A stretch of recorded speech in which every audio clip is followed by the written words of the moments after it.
Assalamualaikum warahmatullahi wabarakatuh. Perkenalkan, nama saya Intan Aprilia. Saya dari Prodi S1 Ilmu Gizi semester 5. Baik, di sini saya akan mempresentasikan hasil rancangan proposal saya dengan judul Hubungan Tingkat Pengetahuan dan Sikap Ibu tentang Gizi terhadap Pencegahan Stunting pada Anak. Selanjutnya, latar belakang. Stunting merupakan kondisi gagal tumbuh anak kekurangan gizi kronis sehingga anak terlalu pendek untuk usianya. Penyebab utamanya adalah kekurangan gizi. Beberapa faktor, yakni faktor yang dapat menyebabkan terjadinya stunting pada anak, antara lain ibu yang memiliki gizi yang baik selama kehamilan dan setelah persalinan. Maka dari itu, pemberian informasi tentang pentingnya gizi bagi pertumbuhan dan perkembangan anak sangat diperlukan. Selanjutnya, rumusan masalah. Stunting merupakan kondisi gagal tumbuh anak kekurangan gizi kronis sehingga anak terlalu pendek untuk usianya. Penyebab utamanya adalah kekurangan gizi. Faktor yang dapat menyebabkan terjadinya stunting pada anak antara lain ibu yang memiliki gizi yang baik selama kehamilan dan setelah persalinan. Sebab itu diperlukan pengkajian terhadap perilaku orang tua untuk mencegah stunting pada anak usia dini. Perilaku yang akan dinilai terdiri dari pengetahuan, sikap, dan aktivitas. Yang pertama, bagaimana sikap ibu terhadap praktik pemberian gizi yang tepat untuk mencegah stunting? Kedua, faktor-faktor apa saja yang mempengaruhi pengetahuan dan sikap ibu tentang gizi dalam konteks pencegahan stunting? Dan yang ketiga, bagaimana pengaruh pengetahuan ibu terhadap anak mereka? Selanjutnya, penyusunan pernyataan, pertanyaan penelitian dan tujuan penelitian. Yang pertama, pertanyaan penelitian, yakni bagaimana tingkat pengetahuan ibu mengenai gizi dan pencegahan stunting? Tujuan penelitian yakni diketahuinya tingkat pengetahuan ibu mengenai gizi dan pencegahan stunting. Manfaat penelitian. Manfaat bagi peneliti yakni sebagai bahan pengetahuan dan penambah wawasan penelitian tingkat pengetahuan dan sikap tentang gizi dalam mempersiapkan pencegahan stunting pada anak. Kedua, manfaat bagi pelayanan kesehatan. Penelitian ini diharapkan dapat memberikan gambaran tentang pengetahuan dan sikap ibu tentang gizi dalam mempersiapkan pencegahan terjadinya stunting pada anak. Ketiga, manfaat bagi masyarakat, yakni hasil penelitian ini diharapkan dapat menjadi informasi, wawasan agar masyarakat terutama orang tua atau ibu memahami tentang gizi pada pencegahan stunting sehingga mewujudkan kesejahteraan bagi anak-anaknya. Selanjutnya, adapun keaslian penelitian sebagai berikut. Baik, di sini ada tinjauan pustaka. Yang pertama, landasan teorinya. Yang pertama itu definisi stunting. Stunting adalah kondisi pertumbuhan anak yang terhambat, biasanya diukur dengan tinggi badan yang tidak sesuai untuk usia. Hal ini disebabkan oleh kekurangan gizi kronis, infeksi berulang, dan faktor lingkungan. Stunting mengacu pada anak yang terlalu pendek untuk usianya. Selanjutnya, yang kedua, pentingnya gizi anak, yakni nutrisi yang baik sangat penting dalam 1000 hari pertama kehidupan atau dari konsepsi hingga 2 tahun. Untuk perkembangan fisik dan kognitif anak, gizi yang buruk pada masa ini dapat menyebabkan stunting yang berdampak jangka panjang. Yang ketiga, peran ibu dalam gizi.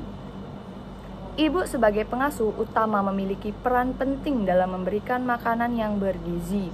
Pengetahuan ibu tentang gizi dan kesehatan sangat berpengaruh pada pola makan anak dan upaya pencegahan stunting. Dan yang keempat, hubungan pengetahuan dan sikap, yaitu pengetahuan ibu yang memiliki pengetahuan yang baik tentang nutrisi, dan yang kedua, sikap positif terhadap pentingnya gizi anak dapat mendorong ibu. Selanjutnya, di sini pun ada kerangka teori, yakni dibagi menjadi beberapa, yakni stunting yaitu berpengaruh kepada penyakit infeksi, pola makan, ekonomi, sosial budaya, pola asuh, status elemen, pendidikan orang tua, faktor lingkungan, dan pelayanan kesehatan. Selanjutnya, adapun kerangka konsep dan hipotesis, yaitu mencangkup tingkat pengetahuan, sikap terhadap gizi, tingkat pendidikan, pola makan sehat, kesehatan pada anak. Hipotesis atau HO, Semakin baik pengetahuan ibu tentang gizi, maka semakin positif sikap ibu terhadap pemberian gizi kepada anak. Hipotesis atau HA, semakin rendah sikap ibu terhadap gizi, maka semakin rendah kemungkinan terjadinya stunting pada anak. Selanjutnya, metode atau desain penelitian waktu dan tempat penelitian. Yang pertama, metode atau desain penelitian yakni jenis penelitian yang digunakan adalah penelitian kuantitatif, yaitu sesuatu penelitian untuk mempelajari hubungan antara variabel bebas dan variabel terkait dengan melakukan pengukuran sesaat dengan cara mengambil sampel dan suatu populasi tertentu dengan menggunakan kuesioner sebagai alat pengumpulan data pokok. Selanjutnya adapun waktu dan tempatnya, yakni penelitian ini akan dilaksanakan pada bulan dan tahun di Desa Bajur, Dusun Bajur Ampel, Kecamatan Labu Api, Kabupaten Lombok Barat. Selanjutnya adapun penentuan populasi, sampel, teknik sampling dan kriteria inklusi dan eksklusi. Di sini dibagi menjadi beberapa, yakni ada populasi, sampel dan teknik sampling. Yang pertama ada populasi. Populasi dalam penentuan ini adalah semua ibu yang memiliki anak balita dari umur 0 sampai 59 bulan di wilayah Desa Bajur, Dusun Bajur Ampel, Kecamatan Labu Api, Nusa Tenggara Barat. Yang kedua adapun sampel, yakni sebagian dari populasi yang diambil untuk memiliki karakteristik populasi tersebut. Dalam penelitian ini, sampel yang diambil adalah ibu-ibu di Dusun Bajur Ampel, Kecamatan Labu Api, Kabupaten Lombok Barat.